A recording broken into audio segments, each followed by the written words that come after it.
Hey guys, Lexy McAvinchey. So a couple questions you have. These are interesting ones because they're all contextual. What is the fine line between flirting and being creepy? I really don't think it's that fine of a line, first of all. I think that there's a big difference. If you are trying to come on to somebody in a way that is completely ignoring them as a person and just treating them as like somebody who's a sexual being, I think you're creepy. You've started off like baseline, you're a nasty person, and I don't want to have anything to do with you because sexuality is just like a very small part of who we are. I mean, it's like it's a big part, but it's not everything. You know, girls read, they go to school, they have jobs, they have family, they have friends, they are real human beings, you know, who do everything that you do. So you can just talk to them about those things instead of trying to gun it, you know. Don't like give them the eyes. You can be nice about it. You don't have to be aggressive. A sign that a woman is flirting with you. This one's really tricky because this is completely contextual. If you don't know a girl very well, and she starts talking to you a lot, and she's like friends with your friends or something like that, but she makes a lot of effort to talk to you, I would say she's flirting with you. Try to be really agreeable when I'm flirting with people. Or if I am arguing with you, then we're probably not going to work out because you're like conservative or something. If you're at a networking event and somebody DMs you afterwards, she might not be flirting with you.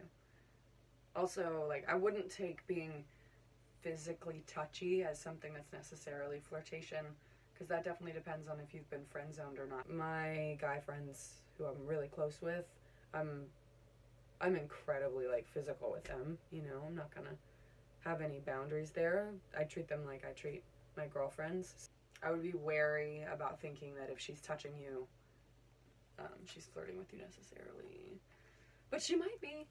But she also may very well not be. Facial hair that turns me off. I can't stand those little like mustaches that are over the mouth. Basically just mustaches, like get them going.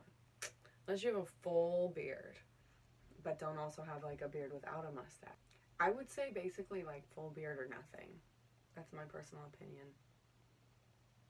I didn't really realize that until this moment, but that's what it is. The worst thing to wear on a date? Definitely don't be shirtless. Death metal tees, sort of Trump stuff, no. Any kind of racist, sexist, anything. Basically, if it has words on it, just don't do it unless it's a logo. A shirt, like a button-up shirt's a little bit much, unless you're really going to a fancy place.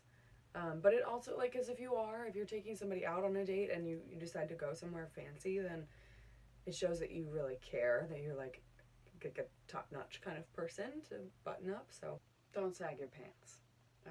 No sweatpants. Unless you're going to in a meditation class, you know. If it's appropriate, then wear it. If it's not, then I would say just do your own style. I mean, hopefully you have some of your own style. Even if you think you don't, you probably do. Just be funky. I like people who are unique, you know.